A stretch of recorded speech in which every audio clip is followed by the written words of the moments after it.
Konnichiwa à tous et bienvenue sur le Japon Fou. C'est déjà la 4e leçon de kanji. On va voir 10 nouveaux kanji cette semaine sur ce tableau avec pour chaque des mots de vocabulaire et des moyens mémotechniques. J'utilise pour l'ordre des kanji la référence dans le domaine, c'est le Kanji Tokana. Si vous êtes intéressé par ce livre, les références sont en description de vidéo. Remarquez aussi que j'ai investi dans un petit micro-cravate, comme cela m'a été conseillé dans les dernières leçons en commentaire. Si vous êtes prêts, on est parti!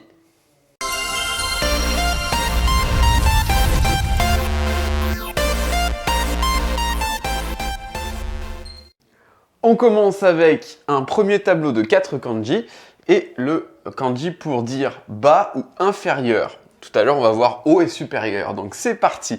Vous allez voir, c'est un kanji très simple. Vous faites un premier trait horizontal. Ensuite, vous faites une barre partant de ce trait horizontal, une barre verticale comme ça au milieu. Et enfin, un trait ici, un trait en diagonale. Voilà, qui n'est pas rattaché à cette barre verticale. Donc faites bien attention à ça. Et elle est plutôt vers le haut du kanji. Donc ça fait 1, 2 et 3 traits. C'est pas très compliqué. Ça représente en fait un trait donc en dessous d'une ligne horizontale. Ça représente donc, puisque ce trait est en dessous de la ligne horizontale, ça représente bas ou inférieur. C'est en dessous. C'est très facile à retenir, je pense, comme kanji. Donc retenez bien 1, 2 et 3. Pour les lectures d'origine chinoise, donc Oniyumi, il y en a 2, ce sont Ka et Ge. Retenez bien. Et puis les lectures Kunyomi, lecture japonaise, Shita, ou alors encore une deuxième lecture plus rare que le Shita, c'est Moto. Retenez surtout Shita. Je vous ai mis 2 mots de vocabulaire. Le premier avec un kanji que vous connaissez normalement déjà, on a vu ça dans l'une des précédentes leçons, c'est l'eau.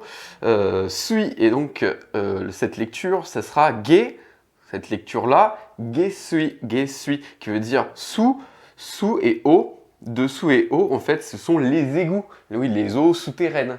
Donc, gesui pour les égouts. Retenez bien. Ensuite, on a ici un autre mot de vocabulaire. Cette fois-ci, c'est un verbe. C'est un verbe important. C'est kudaru.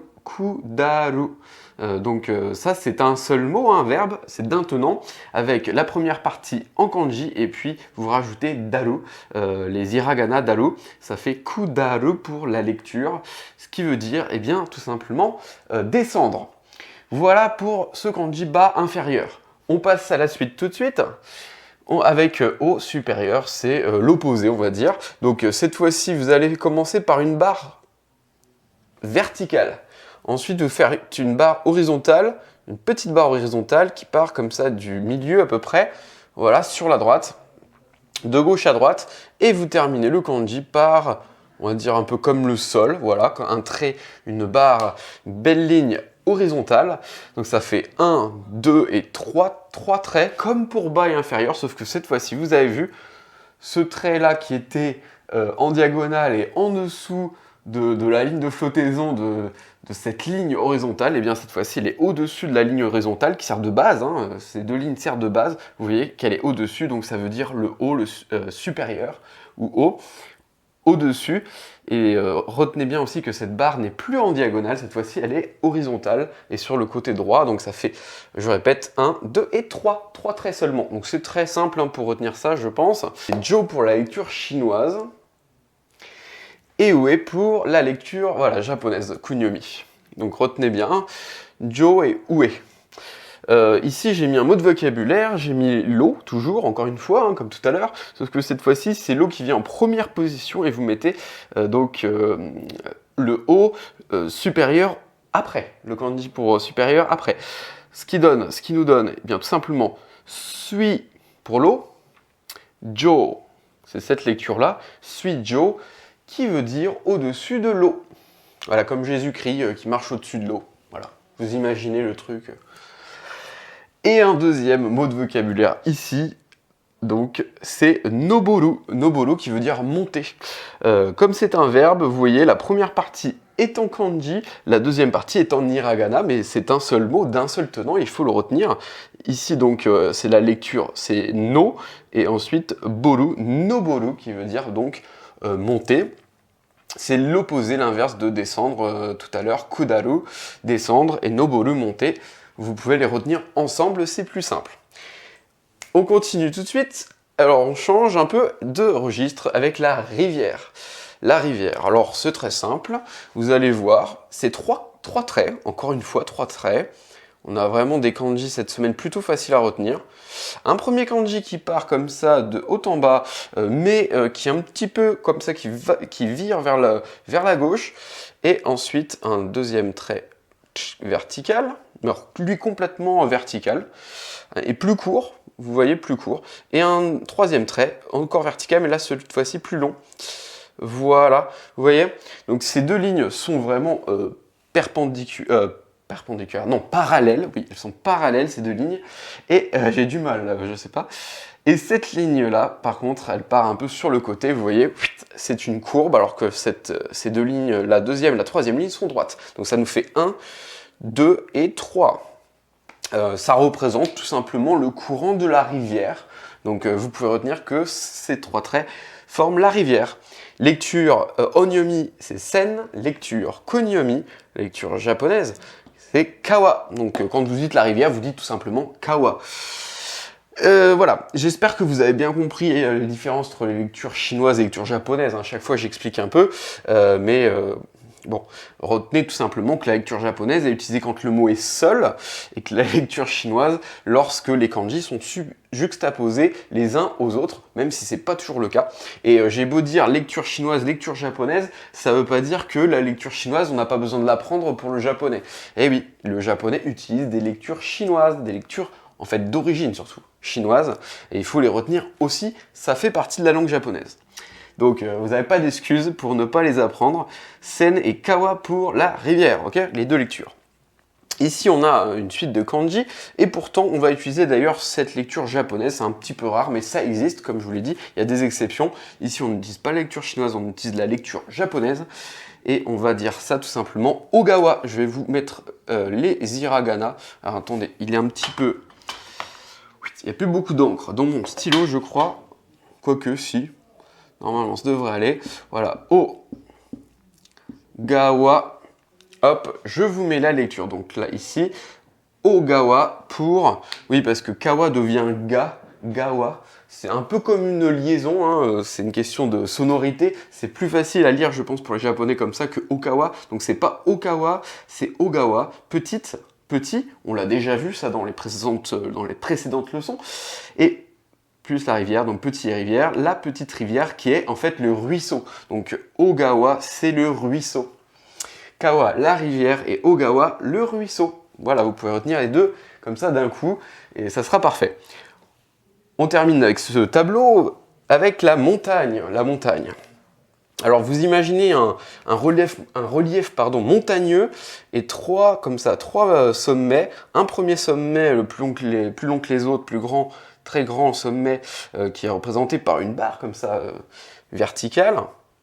Ensuite une barre qui vient comme ça aussi verticale mais plus petite et qui continue comme ça à l'horizontale. Et enfin vous finissez avec une troisième barre, un troisième trait, pardon. Oui, je l'ai fait un petit peu, je l'ai commencé un peu trop haut, voilà, comme ça ici. Pour, eh bien, donc, ces deux traits, je ne sais pas pourquoi j'ai un petit problème là de... Voilà. Ces deux traits sont de la même longueur, hauteur. Hein. Donc ça fait 1, 2, 3...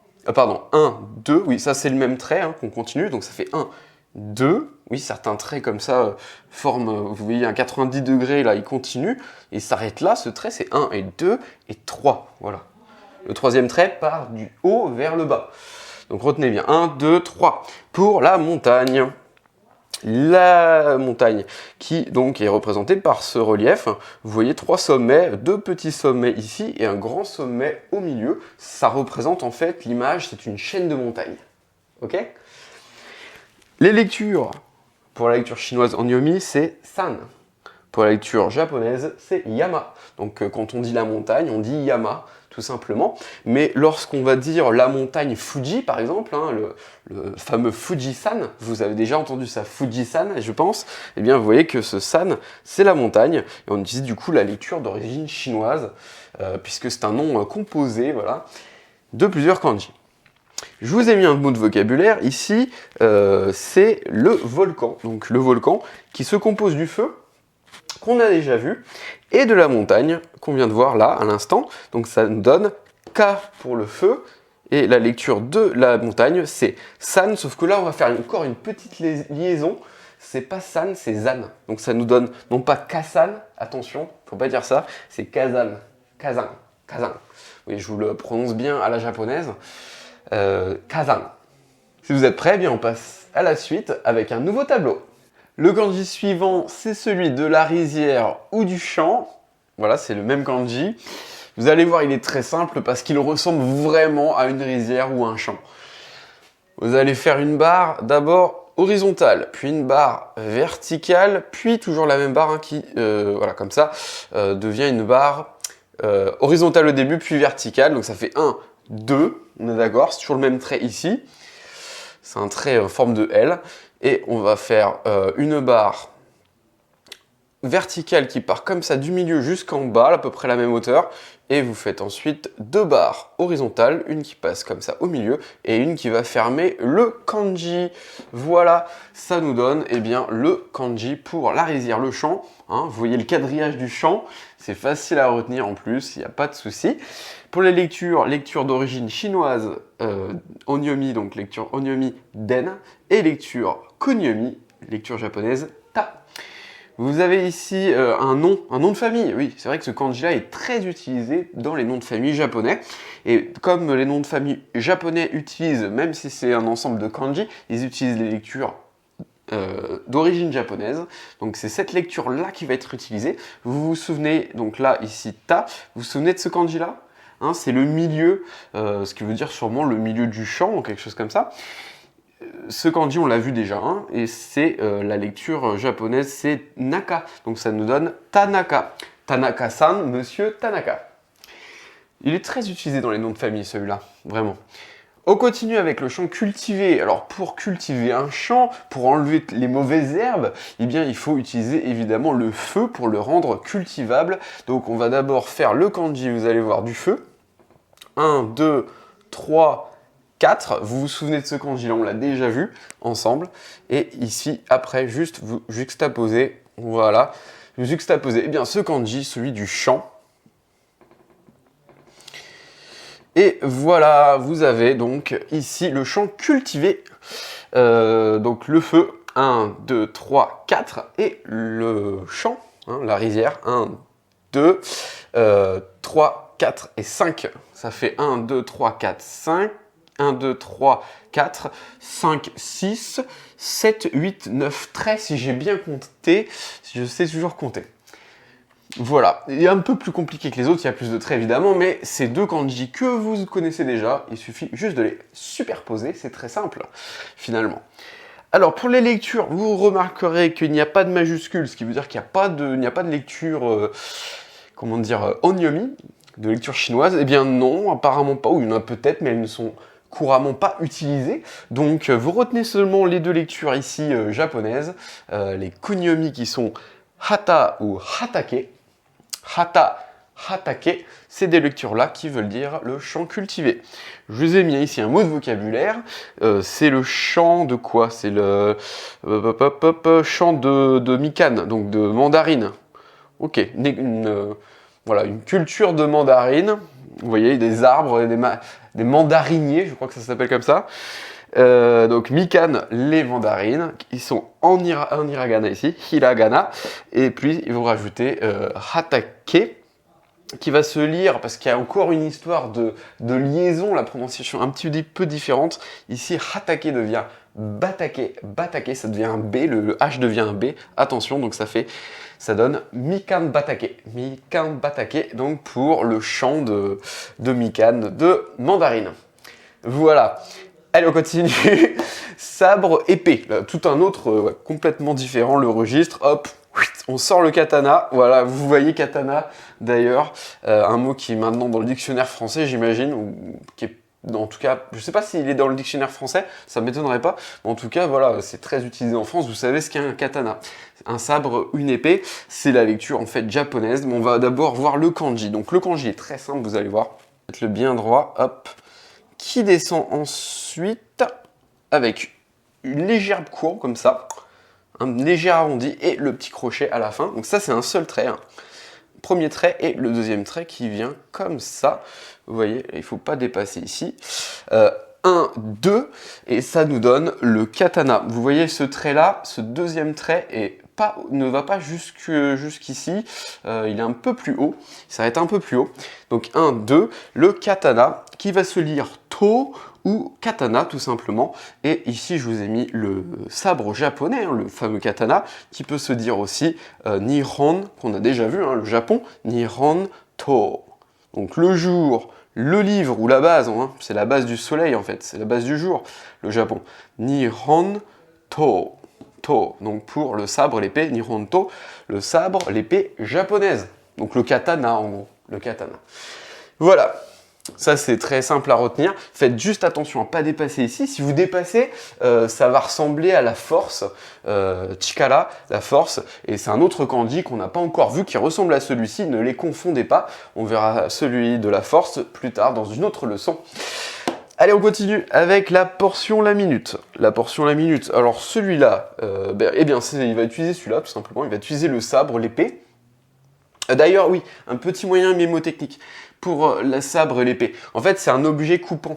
Vous voyez qu'ici, il y a le pommeau, là, pour tenir l'objet. Vous voyez, ici, vous allez tenir, là, vous allez pouvoir mettre votre main pour tenir cet objet coupant. Et la lame qui est là, vous imaginez, donc ça, c'est la poignée, voilà, et ici la lame, donc en deux parties, poignée, le manche, plus la lame. Donc vous pouvez retenir qu'il y a deux traits comme ça. Voilà, hein, même si ça ne ressemble pas vraiment à un sabre, voilà, c'est l'image, hein, il faut se mettre l'image en tête. Allez, donc la portion la minute qui utilise donc ce kanji-là également. Vous allez voir. En fait, je vais vous le dessiner, puis après je vous explique. Donc vous faites deux traits déjà, un comme ça, un deuxième comme ça. Donc un trait qui va de haut en bas et de droite jusque la gauche, oui, et de droite à gauche. Là, le contraire, enfin toujours de haut en bas, mais de gauche à droite. Donc ça fait 1 et 2 avec une légère courbe de chaque côté, hein, comme ça. Ils vont vers l'extérieur, hein, ces parties-là. Et ici, vous allez reproduire ce kanji-là.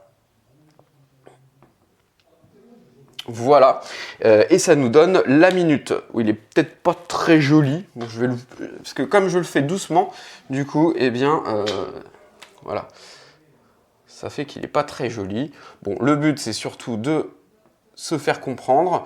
Voilà, on n'est pas dans un cours de dessin non plus, je ne crois pas, mais voilà, bon, je ne sais pas si c'est mieux, bon, en tout cas, il est juste, c'est le plus important, ça. Et donc, c'est le kanji soit de la minute, soit de la portion en fait. Mais la minute, c'est une portion de temps, hein, c'est une portion d'une heure, une minute. Une portion de quelque chose, d'un objet, de nourriture par exemple, ou une portion de temps, donc une minute. Retenez les lectures, surtout lectures d'origine chinoise, les onyomi, bun et fun. Bon, fun. Pour le kanji, pour ce kanji-là, retenez aussi ces deux mots de vocabulaire que je vous ai mis là, plus celui-là, donc ça fait 3 mots de vocabulaire. Retenez ces deux verbes, wakaru, wakaru, donc cette partie-là c'est wa, ça va se lire wa, et ensuite vous rajoutez karu en hiragana, et ça donne wakaru, wakaru, qui veut dire je sais, c'est le verbe comprendre, hein, tout simplement, savoir ou comprendre. Et puis ici, si vous mettez keru à la place de karu, ça donne wakeru, wakeru, qui veut dire hein, quelque chose de totalement différent, ça veut dire séparer des choses, des objets. Voilà. Dans le sens de créer des portions en fait, hein, de quelque chose. Wakeru par exemple, séparer en tranches un gâteau, en différentes parties un gâteau. Donc wakeru, c'est très, très utilisé. Avec wakaru, donc wakaru, wakeru, retenez bien ça. Je vous ai mis un troisième mot de vocabulaire ici. Donc là, on va utiliser du coup les lectures chinoises, d'origine chinoise. de 10, plus de cette portion-là, jubun, jubun. 10, on l'a déjà vu, jubun. Vous allongez le ou, jubun. Voilà, pour dire, qui veut dire, pardon, précieux. Précieux, 10 parts, 10 portions, donc ça fait beaucoup, c'est important, c'est précieux, voilà, c'est le sens important, précieux, que vous devriez retenir pour jubun. J'ai failli oublier de vous préciser la logique pour les traits de ce kanji. Oui, pourquoi est-ce qu'on a le katana? Tout simplement, le sabre, l'épée, c'est parce que c'est avec un sabre, une épée ou un objet coupant de toute façon, puisque ça représente un objet coupant. C'est comme ça qu'on va créer des portions de quelque chose. Pour le gâteau, eh bien évidemment, on va utiliser un couteau, je dis n'importe quoi. Un couteau ou un katana. Oui, non, un katana, ça m'étonnerait qu'on coupe le gâteau d'anniversaire avec le katana. Même les samouraïs ne devaient pas faire ça, je pense. Ça se trouve, ils fêtaient même pas leur anniversaire. En tout cas, voilà, mais pour couper, il faut quelque chose de coupant. Donc on va utiliser ça, ce kanji pour sabre, épée. Et puis, vous voyez les deux parties comme ça, qui font comme une séparation. On a un même objet comme ça qui se sépare, vous voyez. Vion qui se sépare, qui se divise en deux, un fil coupé en deux, vous imaginez, un objet coupé en deux, voilà, avec le katana au milieu, vous voyez, pam pam pam pam pam, qui coupe l'objet en deux, et ça fait des portions. Allez, si vous êtes prêts, maintenant on va passer aux deux derniers kanji, on y est presque. Je sais que vous commencez à être fatigués, moi aussi, mais on n'en a plus que deux, alors encore un petit effort. On a coupé ici épée. Alors déjà pour couper, vous avez compris, on va sûrement utiliser quoi? Le katana. Et oui, on va utiliser le katana, vous allez voir. Alors déjà, vous allez me faire un peu comme un 7. Je crois que c'est un 7 d'ailleurs. Hop, ici. C'est juste que la différence, voilà, vous faites un petit crochet là qui remonte. Donc un premier trait ici, deuxième trait, bam, avec le petit crochet à la fin. Donc 1, 2. Et ici, vous partez à peu près à la même hauteur de trait que le premier trait horizontal là. Vous faites un autre trait qui commence à l'horizontale, voilà, et qui va comme ça venir à la verticale. Et en fait, c'est le katana tout simplement que vous voyez qu'on place ici. Donc ça fait 1, 2 pour faire 7, sauf qu'il y a le petit crochet en plus, on va dire, mais c'est 7. Et puis ici, le katana. Voilà, qui vient se placer sur le côté. Faites bien attention quand il y a, comme ici, et c'était le cas tout à l'heure aussi, deux kanji qui composent donc un seul kanji. Voilà, quand il y a une fusion de kanji comme ça, faites bien attention à ne pas les faire trop larges, à les garder un peu étroits pour que ça reste, on va dire, carré et acceptable. Voilà, en termes de taille, que ça reste un même kanji, qu'on voit qu'ils sont bien ensemble. Ne les espacez pas trop. Si vous faites trop d'espace entre les deux, eh bien, ils vont pas bien s'entendre et ça sera plus difficile à lire. Donc attention à ça. Mais vous voyez, donc 1, 2, 3 et 4. 4 traits seulement. Et en plus, ce sont deux kanji que vous connaissez déjà. Donc 7 et puis le katana. Donc ça veut dire tout simplement couper. Je sais pas, peut-être qu'ils vont couper en 7 parts. 7 parts de gâteau. Ça me paraît un peu compliqué quand même, couper en 7 parts de gâteau. Ouais, normalement, c'est plus 4, 6, 8, des chiffres pairs. Mais bon, c'est les japonais, je ne sais pas. Les 7 samouraïs. Ouais, vous pouvez retenir ça comme ça. 7 samouraïs, 7 katanas. Hein, c'est pas mal ça. Puis ils vont couper des personnes. Oh.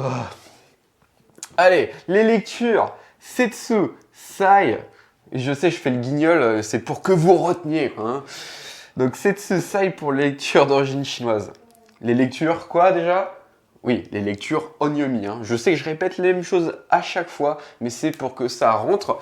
Ça fait partie de l'apprentissage. Voilà, il faut répéter, répéter, répéter plusieurs fois, et ça va finir par rentrer, j'espère. En tout cas, Setsu, Sai, surtout Setsu d'ailleurs qui est très utilisé, Sai on l'entend beaucoup moins. Retenez surtout Setsu, je vais vous mettre Sai entre crochets d'ailleurs, hop, parce que c'est surtout Setsu qui a à retenir. Mais vous pouvez retenir Sai en même temps aussi.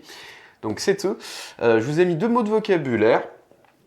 Kiru, qui veut dire couper, kiru, le verbe couper.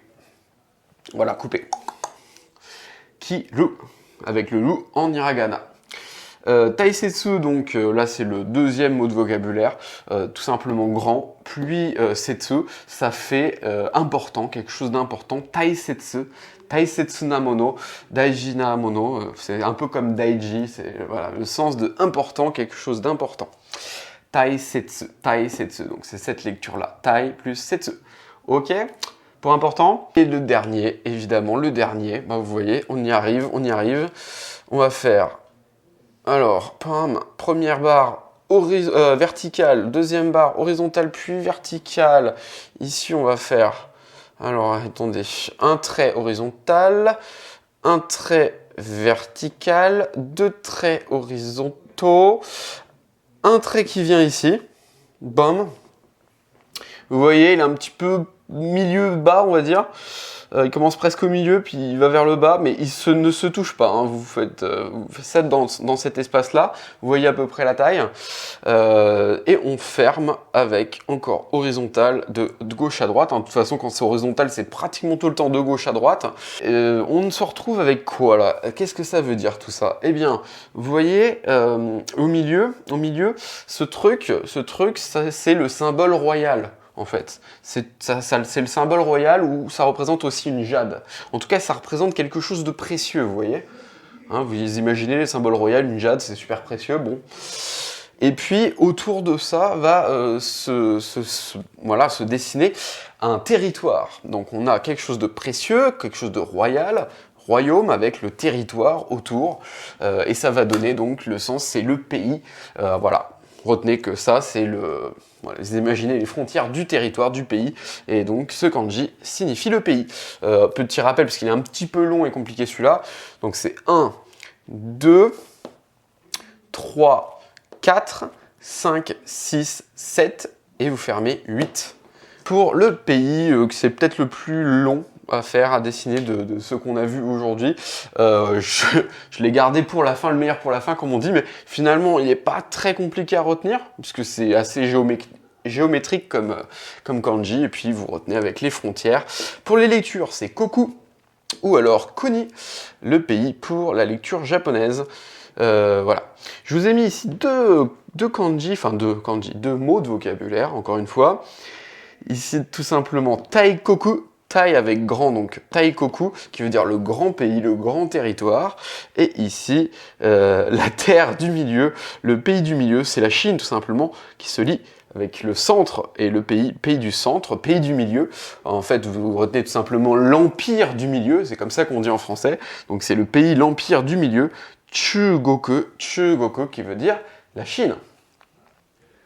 C'est bon. On est tiré d'affaire. On en a terminé pour cette 4e leçon de kanji. J'espère que vous l'avez apprécié. Donc ça fait 4 x 10, 40 kanji déjà. J'espère que ça va continuer ainsi. N'hésitez pas, si vous avez aimé, à partager sur les réseaux sociaux et à mettre des pouces vers le haut. N'hésitez pas non plus à me soutenir. Vous pouvez me soutenir, m'aider via ma chaîne Tipeee. Je vous mets le lien en description de vidéo. Et à la fin de cette vidéo, pour ceux qui ne sont pas encore abonnés, c'est pas bien du tout. Il faut se précipiter de vous abonner là, par là, je crois que c'est là, voilà, le lien est par ici, vous cliquez là et vous abonnez.